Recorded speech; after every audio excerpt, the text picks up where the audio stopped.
అందరికీ నమస్కారం. ఒంగోలు మండలం ఉలిచి గ్రామంలో మరి అక్కడ ఉన్నటువంటి సర్వేయరు, అదేవిధంగా గతంలో పనిచేసినటువంటి విఆర్ఓ, అక్కడ ఉన్నటువంటి కొంతమంది అధికారులు వికృత చేష్టలు ఒక్కసారిగా బొగ్గుమన్నాయి.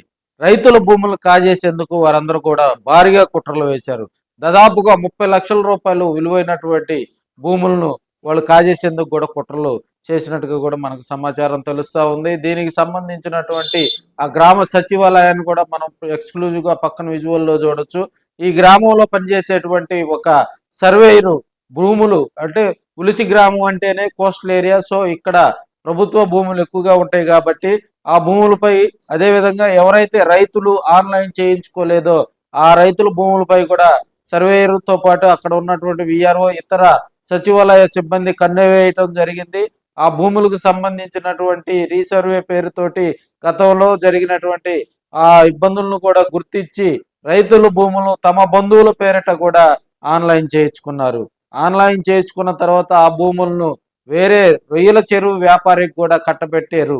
సో ఆ రొయ్యల చెరువు వ్యాపారి వీరి వద్ద నుంచి దాదాపుగా 30 లక్షలకు కూడా భూములు కొనుక్కొని దాదాపుగా 353 సర్వే నెంబర్లో దాదాపుగా 455 సెంట్లు, అదేవిధంగా మరో సర్వే నెంబర్లో 23 సెంట్లు, ఎకరం పైగా కూడా మరో సర్వే నెంబర్లో దాదాపుగా 6.5-7 ఎకరాల దాకా కూడా మరి అక్కడ ఉన్నటువంటి రైతుల భూములను కాజేసేందుకు వాళ్ళు కుట్రలు జరిపినట్టుగా సమాచారం తెలుస్తుంది. మరి దీని వెనక అటు వైసీపీ నేతలు, మరి తెలుగుదేశం నేతలు వీరి ప్రోద్బలం, ఎవరి ప్రోద్బలం ఉందనేది కూడా అర్థం కాని పరిస్థితి. గ్రామంలో మరి ఇంత విలువైనటువంటి భూములను ఒక సర్వేయరు, ఒక విఆర్ఓ కాజేస్తారా, లేకపోతే అక్కడ ఉన్నటువంటి మరి రాజకీయ నాయకుల పెత్తనం ఉందా అనే కోణంలో కూడా గ్రామంలో బొగ్గుమన్నాయని కూడా తెలియజేసుకోవచ్చు. అదేవిధంగా ఈ భూములకు సంబంధించి కొన్నటువంటి రొయ్యల వ్యాపారి మరి ఈ భూములను ఆన్లైన్ చేయించుకోవటం కూడా జరిగిందని పుకార్లు అయితే ఉలిచి గ్రామంలో షికారులు చేస్తూ ఉన్నాయి. మొన్న ఈ మధ్య కాలంలో భూముల రీసర్వే కూడా ప్రభుత్వం శ్రీకారం చుట్టడం జరిగింది.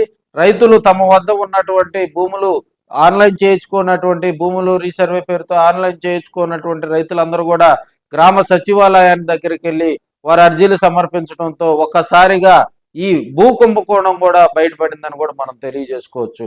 రైతుల భూములను కాజేసేందుకు అక్కడ ఉన్నటువంటి మరి ఎవరెవరు ఆ సచివాలయంలో పనిచేసే వాళ్ళలో ఎవరు దీని వెనక ఉన్నారనేది కూడా నిగ్గు తేల్చాల్సిన విషయం ఉంది.